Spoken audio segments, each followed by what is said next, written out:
Today I want to talk about something that's intimately tied to going your own way, although it's rarely talked about. Many of you, whether you're American or not, are familiar with the iconic phrase, the American dream. I want to take the time to analyze and look at what that actually means and how it relates to going your own way. You see, the American dream isn't the American dream. It is the global dream, particularly these days. It is the human, specifically the male dream, more than anything else. Now, directly linked to this is the notion of patriotism. I've talked about patriotism in the past, and at the risk of boring you, I'm going to repeat myself. I don't think much of patriotism. I'm not a fan of it. I'm not a patriot. I'm not proud to be American. I couldn't care less that I was born on American soil. And after all, gentlemen, that's all that is. So much in life is the result of arbitrary accident. My birth was not of my own choosing. The fact that I was born in New York does not give me good reason, although I could certainly create and fabricate reasons for being proud of it. The fact that I was born in New York does not give me good reason to be proud or prideful. This is, of course, not to be confused with gratitude. I am grateful that I was born in New York as opposed to Mogadishu, Somalia. Very grateful, in fact. But I am not prideful for reason of that. Now, we all understand that patriotism and nationalism are simply forms of tribalism when we break it down into their little bits and pieces. But more than that, I want to talk about just how accidental so much in life is. Now, the American dream has been sold to people for now centuries. The idea that anyone, through hard work and perseverance, can achieve anything. Of course, percentages are never named. No one's ever told just how likely it is. But nonetheless, it persists today. And because society and the media and the government have all become so heavily propagandized, although some people like to refer to this as public relations, it's become even more infused in the culture, in the social landscape. If you just work hard, you can do anything you want, and you can achieve anything you want. That is the core, quote-unquote, truth of the American dream. I like to refer to it as American mythology. And once again, these days it's hardly applicable to just the United States. It would apply to you in France, in South Korea, in Australia. It doesn't really matter as long as your country is reasonably industrialized. And all men dream. All men dream of achieving those putting into place the biological urges that drive them to work and to achieve. So what is the American dream really about? The American myth. Well, for one thing, what it does, it is that it takes statistical anomalies, absolute statistical anomalies, and turns them into representations, or rather makes them representational. Oprah Winfrey, who is a classic story of rags to riches, and I mean billions upon billions of dollars, someone who was born in the poor South to a very large family. I believe she had approximately a dozen siblings. And she is seen as iconic and indeed representational of the American dream, that anyone can do it. Yet no one asked the question, how many people, apart from Oprah Winfrey in that same situation, actually achieved that? She is an absolute statistical anomaly made representational, and after all, that's what celebrity is. Look at Brad Pitt. Many of you might know, Brad Pitt had humble beginnings. He began parading around in a chicken suit, advertising for a chicken joint. I believe it was a fried chicken joint in the 1980s. Someone saw him, a talent agent I imagine, saw he had good looks, and picked him up. But how many other Brad Pitts, male beaus, are out there doing the same thing, even today? Or back then, for that matter. What if, and I'm not big on what ifs, what if he had never been discovered? His success is due in largest measure to dumb luck. The luck of his genes, of course, that he was endowed with extremely good looks. And of course, the luck of being discovered. And once again, he is celebrity. He is hailed as representational for what people can achieve. How many people, for example, would-be actors and actresses, particularly would-be actors since we're focusing on men, migrate to the Stygian depths of the foul pseudo-city Los Angeles in an effort to achieve greatness and fame? How many actually succeed? They are starving artists. The term exists for a reason. And so the American dream is much more American deception than it is anything else, or American mythology. The idea that no matter what your station is in life, you can potentially achieve anything you want. There are no limits. That's not part of the mantra, of course, of the American dream. No limits to what you want to do and no limits to what you can achieve.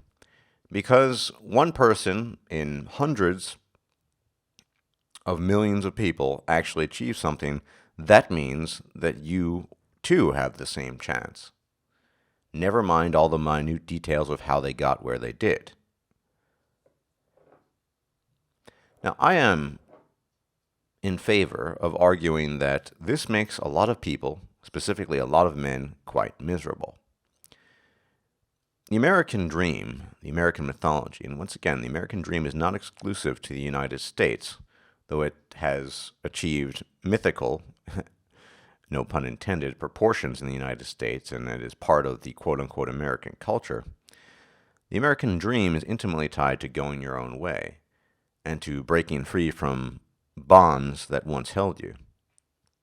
Many of you have watched the highly iconic film Fight Club now. There are some brief mentions of women and being raised by women, but for the most part, it is a film about rebelling against the conventions, rebelling against working your ass off for nothing, and having worked your ass off, not achieving it.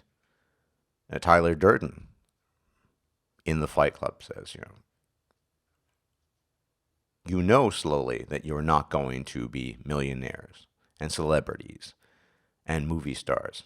How ironic, it's Brad Pitt who's playing Tyler Durden, but never mind the fact. See, the American dream is there to keep you going. It is, as I like to use the phrase, I've used it very often, that carrot dangled before the draft horse in a vain attempt to keep it prodding along. Without something like the American dream, its symbolism, men would be hard-pressed to continually labor for everyone else, all the while believing they're laboring for themselves. And of course, patriotism ties into this. It's all part of the same puzzle. Now, on a slightly tangential side note, I'm not totally opposed to tribalism. After all, I think it's impossible to eradicate, and what I advocate is rational tribalism. I do not see bonds of brotherhood, or for that matter, sisterhood, with people who share the same ethnicity, with people who share the same soil, that is, the same birthplace, with people who come from the same country, or the same socioeconomic background, or anything like that. I base my allegiance solely on intellectual grounds and whether or not we have an intellectual alliance with each other. And hopefully, in the ideal situation, the person to whom I owe tribalistic loyalty is also someone who seeks knowledge and seeks it in an objective manner, at least objectively as possible. We all have our limits, and I am not as objective as I'd like to be sometimes. Now, the beauty of this form of what I call rational tribalism is that it transcends many of the limitations of a more traditional, more guttural, instinctual, biological, and non-thinking tribalism. You see, it's not just about team A or B or C or D or E for that matter.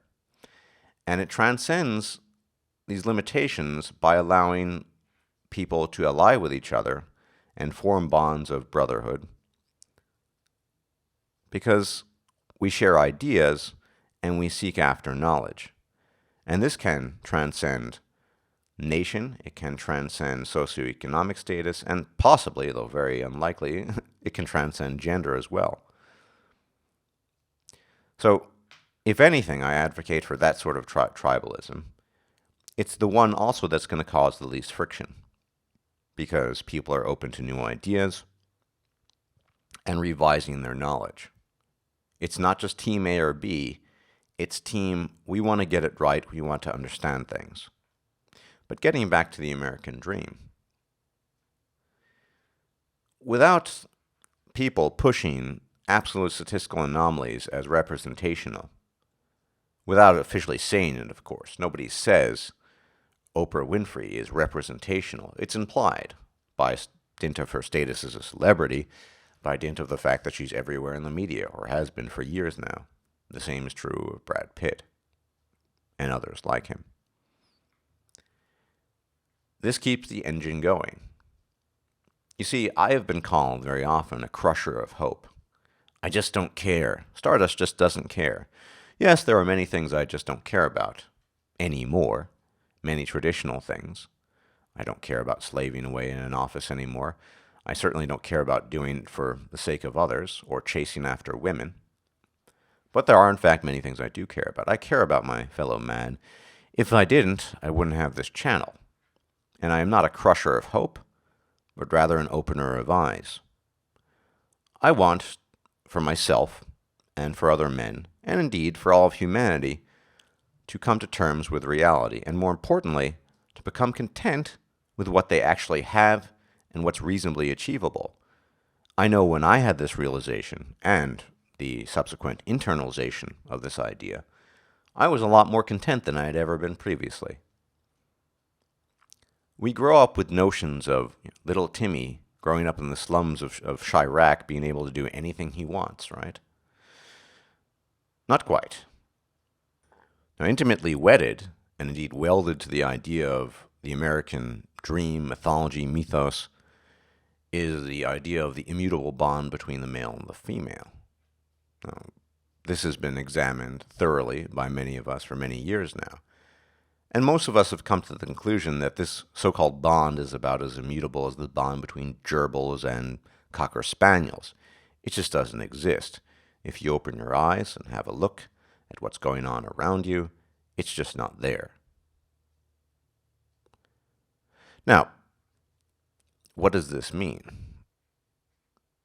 It means that without societal propaganda, the idea of pushing people, specifically men, to overachieve, to overpush, men might be a lot happier. Part of overpushing is achieving the pseudo-dream of the white picket fence, something that gentleman, the Canadian gentleman Stone, mentioned a few times, as if this had actually been a reality at some point in time. People forget that during the 40s, the 50s, and the early 60s, it's not as if there had been no whitewash going on. People were very good, indeed better at covering up things than they are today. Today, everything's exposed by dint of social media, the internet, and what have you. Back then, they were very careful. Do you think extramarital affairs didn't take place? Do you think marital discontent didn't exist? Marital dysfunction? Physical abuse? Etc.? All of these things took place. All of these things were present. They covered it up a lot better. And because they covered it up a lot better, this allowed people to think that there was some golden utopian age where everyone was happy and everything was nigh perfect. Or at least better than it was today. And I suppose in some respects, because we didn't have the runaway gynocentrism fused into the legal system than it is today, it was somewhat better, but it wasn't that much better. There was far more hush-hush, keep it all covered up going on than is the case these days. So without the American dream, without over-pushing beyond what's reasonable to achieve, men, and indeed all human beings, might find a way to become more content on the whole. I'm a firm believer in this. We all have limitations. And I'm not advocating for not working at all for your dreams, if you want to call them that, or for your goals. After all, there's this German expression as it goes, say, from nothing comes nothing. So you do need to work within the limits of what you can do. But how many people out there spend their entire lives working, thinking they're going to move towards some grand goal and never achieve it? And for no other reason than it seemed achievable because our iconic celebrities, whatever soap they might be selling at the given moment, whatever genre of soap they might be it actor or talk show host or business tycoon, when you actually look at how they got there, in some cases, total fluke, or in some cases, they had their money simply handed to them. Now, there's nothing wrong with any of that. But the problem arises when people, specifically men, see these people as role models, as something to strive after, as if it were absolutely reasonable to achieve everything they've achieved, when the number of variables in your own individual life are as differentiated and as different as possibly could be. And even if you did have the same variables, events differ, and so your luck might have been very different from the next person's. But it is this persistent idea that anyone can do whatever he wants to do that keep men wedded and welded to the idea of working away their lives, and indeed in some cases, and in many cases, whittling away their lives for the sake of others, all the while believing it's for themselves. If I only do X, I will achieve Y, and then finally Z. And Z is Zen. Z is utopia. What a joke. People who propagate things like the American dream or any sort of similar dream are either willfully lying to themselves and others, or they know what's going on and they know what keeps people chugging on. If MGTOW's about breaking away from bullshit, I don't see too many battlefronts out there where you could break away more from the bullshit than something like the American dream. And that's done simply by recognizing reality and acknowledging it and internalizing it. We are all endowed with different abilities. We are all born into different circumstances. None of that should be a reason for pride. After all, we don't choose where we're born, who our parents are, how much money we start with, and specifically, we don't choose our genes and our innate capacities. But after all said and done, what we do have is that element of choice. Recognizing these things is no feat of grand mastery of the intellect, and thus anyone can recognize these things and internalize them. And that's the first step towards becoming more content. I'm often, as I said, called the crusher of hope. I like to think of myself as an opener of doors. It's a door, it's a portal that many people don't see because they don't want to. They'd rather chase after the carrot. They'd rather be that draft horse. But I'm saying to you, don't be the draft horse. You never really were a draft horse. You were a human being. Other people want you to be the draft horse. Indeed, there are many voices in your head, even to this day, that tell you that you are the draft horse. And part of that dream, of course, is all this yearning. So many men going their own way are still saddled, indeed afflicted with this eternal yearning. The yearning that finds somehow ethereal and indeed celestial tones. The bond with the female. Now, people might not like what I have to say here, but I'm rather convinced by this point in time that MGTOW men who go on about dating and dealing with women are still clinging to those yearnings. They are, as Barbarossa had iconically and perhaps ironically said a while back, many years ago, one blowjob away. Now, there's nothing wrong with that, but if you are teetering on the brink of quote-unquote red pill or blue pill, it's hard to see where you fit in as an individual into the whole MGTOW path. If all you need is a blowjob and some pseudo-spiritual bond that you think actually exists, as typified and characterized by you continually dating and dealing with women, in the sense that you're going to achieve that, not necessarily just for sexual purposes, it's a bit odd. It's said that everyone needs dreams. Well, what are dreams in this context? I suppose dreams for most people are the nigh unachievable. We can have goals, they're not the same thing. And funny how a slight change in language, a slight change in semantics can alter everything. To say it's your dream to become a multimillionaire sounds a bit odd, sounds fine.